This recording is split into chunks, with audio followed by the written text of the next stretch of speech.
عامر الیاس رانا صاحب یہ بتائیے گا کہ اگر خط کا جواب نہیں، جو خط کا جواب جو بھی آنا ہے اور اس کے باوجود الیکشن کمیشن کے لیے بھی اب ایک سپریم کورٹ کے پہلے وضاحت اور پھر تفصیلی فیصلہ،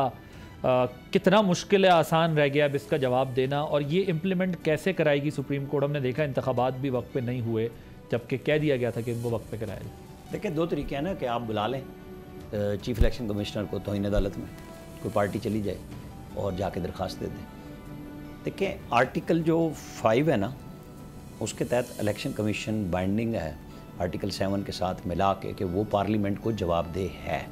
اور وہ آرٹیکل 189 90 کے بھی اوپر چلی جاتی ہے بات میری دانست میں، بے شک سپریم کورٹ نے کہا ہے۔ اب قانون بھی بن گیا ہوا ہے، اور قانون کے اوپر بہت ساری چیزیں منصور علی شاہ صاحب کی بھی لکھی ہوئی ہیں کہ جب قانون بن جائے تو پھر فیصلے بدل دیے جاتے ہیں، فیصلوں کے اوپر آ جائے تو وہ منصور علی شاہ صاحب کی مختلف ججمنٹس موجود ہیں۔ تو یہ کوئی ایسی بات نہیں ہے، یہ اب انٹرپریٹیشن ہی ہے، اور یا تو صبح وہ بلا لیں 8 رکنی بینچ، اب تو چونکہ انہوں نے تفصیلی فیصلہ دے دیا ہے تو وہ بھی بات ختم ہوگی کہ ہمیں خط لکھ دیں، پی ٹی آئی بھی لکھ دے ہمیں خط لکھ دے۔ تو اب تو یہ نئے سرے سے ہی کوئی معاملہ اٹھے گا کہ وہ 8 رکنی بینچ خود کیسے بیٹھے گا۔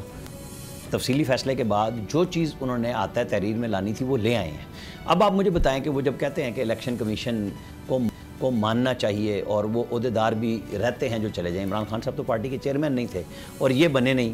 بیرسٹر گوہر کون عہدیدار ہے؟ چیئرمین۔ اچھا مزے کی بات یہ ہے کہ بیرسٹر گوہر نے کل 6 لوگوں کو ٹکٹ دیے ہیں، الیکشن کمیشن نے نہیں مانے لیکن انہوں نے 6 لوگوں کو ٹکٹ ایشو کیے، جس میں وہ خود بھی شامل نہیں ہیں۔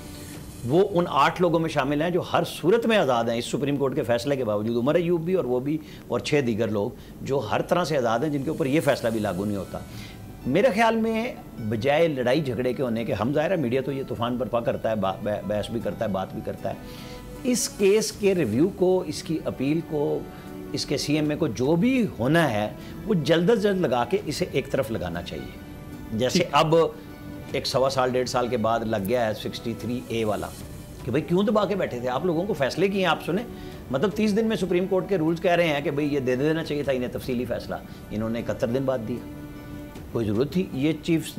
جو منصور علی شاہ صاحب ہیں جنہوں نے 61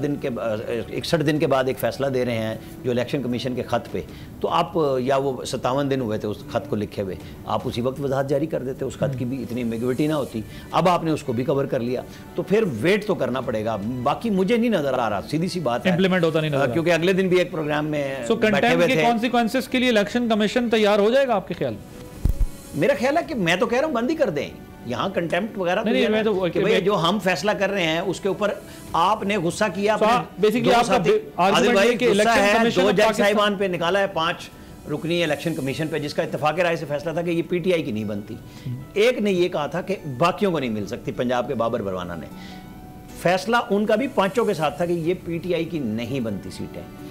4 نے یہ کہا کہ نہیں ہم باقیوں کو دے رہے ہیں، مطلب وہ کثرت رائے سے فیصلہ تھا۔ تو جب وہ ایک آئینی باڈی فیصلہ کر رہی ہے، ٹھیک ہے